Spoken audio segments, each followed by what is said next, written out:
మానవుడు నిత్య జీవితంలో అనేక రకాల క్రియాకలాపాలు చేస్తూ ఉంటాడు.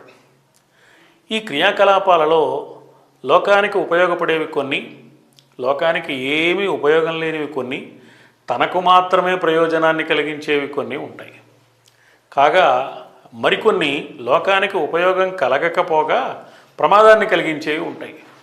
మరికొన్ని తాత్కాలికంగా లోకానికి ప్రమాదాన్ని కలిగించేట్టుగా ఉన్నా చివరికి తనకు కూడా నష్టాన్నే కలిగించేవి, తన పతనానికి కారణమయ్యేవిగా ఉంటాయి.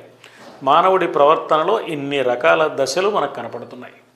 ఈ కనపడుతున్న దశలన్నింటినీ పరిశీలించి వ్యాస మహర్షి మానవ జాతికి అనుగ్రహించిన మహేతిహాసం మహాభారతం. మహాభారతం వేదసారము అన్నారు పెద్దలు. అందుకని ఋగ్వేదం, యజుర్వేదం, సామవేదం, అథర్వణ వేదం 4 వేదాలుంటే ఈ 4 వేదాలలోని సారాన్ని కథారూపంగా లోకానికి తెలియచేసిన గ్రంథం కాబట్టి మహాభారతానికి 5వ వేదం, పంచమ వేదం అనే పేరు కూడా వచ్చింది. ప్రారంభంలో ఇది జయము అని, తర్వాత కొంచెం పెరిగిన తర్వాత భారతమైందని, మరింత పెరిగి మహాభారతమైందని, 1,25,000 శ్లోకాలతో ప్రపంచ వాంగ్మయంలోనే బృహత్తరమైన గ్రంథంగా మహాభారతం వచ్చిందని లోకంలో ఒక ప్రతీతి మనకి వినపడుతూ ఉంటుంది. ఒక్కసారి మనం వేద ధర్మాన్ని గురించి కూడా ఆలోచిద్దాం. ఈవేళ మహాభారతం ఎన్నో భాషల్లో, సంస్కృత భాషలో మహాభారతం వెలువడిన తర్వాత ఎన్నో భాషల్లో, దేశ భాషలో, అన్ని భాషల్లోనూ వచ్చింది. ఆంధ్ర భాషలో కూడా వచ్చింది. తెలుగులో మహాభారతం పుట్టింది రాజమహేంద్రవరంలో, గోదావరి తీరంలో. ఏ రాజమహేంద్రవరంలోనో గోదావరి తీరంలో ఒక్కసారి మనం నిలబడి ప్రవహిస్తున్న గోదావరి నది వంక చూస్తే గోదావరి నది ముందుకు సాగుతూ ఉంటే మన ఆలోచన గోదావరి వెంట వెనక్కి సాగుతూ వెళితే ఎక్కడి నుంచి వచ్చింది గోదావరి? ఇంకొక పోలవరం ప్రాజెక్టు కడితే కానీ ఈ గోదావరి నది ఉధృతాన్ని మనం ఆపడం సాధ్యం కాదు అనిపించేంత పరవళ్ళు తొక్కుతూ ప్రవహిస్తున్న ఈ గోదావరి నది ఎక్కడ ప్రారంభమైంది, ఎక్కడి నుంచి వస్తోంది అని రాజమహేంద్రవరం నుంచి మనం వెనక్కి ప్రయాణం చేస్తే పాపికొండలు, భద్రాచలం, మహారాష్ట్ర సీమలు, పడమటి కనుమలు, నాసికా త్రయంబకం. ఆ నాసికా త్రయంబకంలో సన్నని జాలుగా ప్రారంభమైన గోదావరి నది ఈనాడు ఇంత ఉధృతంగా రాజమహేంద్రవరం వరకు వచ్చి ముందుకు సాగుతోంది అని మనకు అర్థం అవుతుంది. అంటే ఈవేళ కనపడుతున్న ఈ గోదావరి నదికి మూలం నాసికా త్రయంబకం. వేదంలా గోదావరి ప్రవహిస్తోంది అని, వెన్నెలవలె కృష్ణవేణి విహరిస్తోంది అని ఆరుద్ర మహాకవి ఓ చమత్కారమైన మాట చెప్పాడు. వేదంలా గోదావరి అని ఎందుకన్నాడంటే వేదానికి గోదావరికి ఏదో సంబంధం ఉందన్నమాట.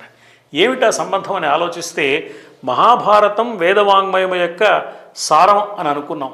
ఈ మహాభారతం తెలుగులో ఎక్కడ ఏ రాజమహేంద్రవరంలో పుట్టిందో అక్కడ ఉన్న గోదావరి వెనక్కి వెళితే నాసికా త్రయంబకం దాకా వెళ్ళినట్లే తెలుగు భారతం నుంచి వెనక్కి వెళితే కూడా ఒక నాసికా త్రయంబకం మనకు కనపడుతుంది. ఈ తెలుగు భారతం ఎక్కడి నుంచి వచ్చింది? సంస్కృత భారతం నుంచి వచ్చింది. సంస్కృత భారతాన్ని వేదవ్యాస మహర్షి రచన చేశారు. సంస్కృత భారతం ఎక్కడి నుంచి వచ్చింది? వేదాల సారంగా వచ్చింది. బాగానే ఉంది. వేదాలు ఎక్కడి నుంచి వచ్చాయి? వేదాలు ఎవరు రాశారు? వేదాలకు అపౌరుషేయము అని పేరు. అంటే మానవ మాతృలు తీరి కూర్చుని ఇప్పుడు రాస్తున్న గ్రంథాల్లాగా రాసిన రచన కాదు వేదం అనేది. మహర్షులు తపస్సులు చేసినప్పుడు తపస్సులు చేసిన మహర్షులకు మూసికొన్న కన్నులలో మనఃఫలకాల మీద దర్శనమిచ్చిన సన్నివేశాలు వేదం. అందుకే వేదానికి దర్శనం అని పేరు. వారు అంతర్ముఖులై ఉన్నప్పుడు, ధ్యానస్థితిలో ఉన్నప్పుడు వారి చెవులకు వినిపించిన దివ్యమైన పరమాత్మ యొక్క నాదం వేదం. అందుకే వేదానికి శృతి, వినపడింది అని పేరు. అందువల్ల అది ఏ మానవ మాతృడి రచనో కాదు. ఇది మేము చెప్తున్నాము ఈ వేదమంత్రాలని అని ఏ ఋషులు అనుకోలేదు. సాముదాయికమైన రచన, ఒక ఋషి రాసింది కాదు. ఏ మహర్షులు తపస్సులు చేశారో ఈ తపస్సులు చేసిన మహర్షుల పేర్లు వేరు, కానీ వాళ్ళ తీరు మాత్రం ఒకటే. అందరికీ ఒక్కటే లక్ష్యం. ఈ తపస్సు ద్వారా, తపస్సు అంటే మనస్సుని, ఇంద్రియాలను ఏకాగ్రం చేయడం. తపస్సు ద్వారా మనస్సును, ఇంద్రియాలను ఏకాగ్రం చేసి ఏమి సాధించాలని వాళ్ళు కోరుకున్నారు అంటే లోక కళ్యాణం సాధించాలి, విశ్వశ్రేయస్సును సాధించాలి, మానవులు మంచి మార్గంలో నడవడానికి కావలసిన దారిని మనం సూచన చేసే ప్రయత్నం చేయాలి అనేదే మహర్షులకు లక్ష్యం తప్ప వ్యక్తిగతమైన పరిమితమైన సంకుచితమైన ప్రయోజనాల జోలికి వెళ్ళిన వాళ్ళు కాదు వాళ్ళు. అందుకని ఈ మహత్తరమైన లక్ష్యంతో తపస్సు చేస్తున్న మహర్షులకు వినిపించింది వేదం, కనిపించింది వేదం.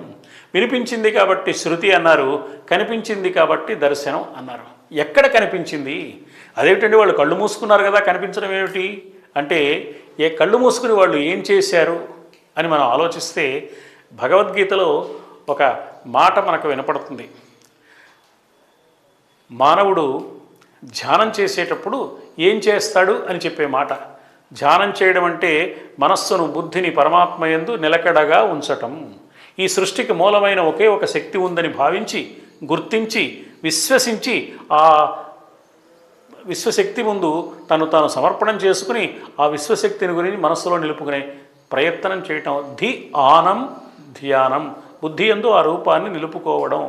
ధ్యై చింతాయాం, ఆ దివ్యశక్తిని గురించి చింతన చేయడం, భావన చేయడం, తలచుకోవడం, స్మరించడం, ఆలోచించడం, ఇది ధ్యానం అంటే. ఈ ధ్యానం చేసేటప్పుడు ఏం జరుగుతుంది అని ఆలోచిస్తే అక్కడ మనస్సును ఏకాగ్రం చేసి దృష్టిని భ్రూమధ్యం మీద నిలపమన్నారు, నాసిక అగ్రం మీద నిలపమన్నారు. ఇది ధ్యానానికి సంబంధించిన విధానంగా భగవద్గీతలో 6వ అధ్యాయంలో ధ్యానయోగము లేక ఆత్మ సంయమ యోగము అనే పేరు కలిగిన అధ్యాయంలో అర్జునుడికి కృష్ణ పరమాత్మ ప్రబోధించిన సందేశం. అందువల్ల ధ్యానం చేసేటప్పుడు ఏం చేస్తాడు? నాసికాగ్రం మీద బుద్ధిని నిలుపుతాడు. సంప్రేక్ష్య నాసికాగ్రం స్వం దిశశ్చ అనవలోకయన్. అక్కడ మనస్సు నిలిపి సంప్రేక్ష్య నాసికాగ్రం, నాసిక యొక్క అగ్రభాగాన్ని చూడాలి. నాసిక అంటే ముక్కు యొక్క అగ్రభాగము అంటే అగ్రం అనే మాటకు సంస్కృతంలో ఈ చివరిది అగ్రమే, ఆ చివరిది అగ్రమే. కాబట్టి ముక్కు యొక్క చివరి భాగం అంటే కిందికి చూడడం కాదు, అరమోట్పు కన్నులతో ఆనంద పారవస్యాన్ని అనుభవిస్తూ ధ్యానం చేసే వ్యక్తికి కనుబొమల మధ్యస్థానంలో నాసిక ఇక్కడ ప్రారంభం అవుతుంది. కాబట్టి ఇది నాసికాగ్రం. ఈ నాసిక అగ్రంలో 3వ కన్ను అంటే లోకాన్ని చూసే చర్మచక్షువులు రెండూ కాకుండా లోకేశ్వరుడు లోకం రూపంలో ఉన్నాడు అనే సత్యాన్ని దర్శించడానికి కావలసిన 3వ కన్ను జ్ఞాన నేత్రం విప్పారుతుంది. అదే నాసిక పైన ఉన్న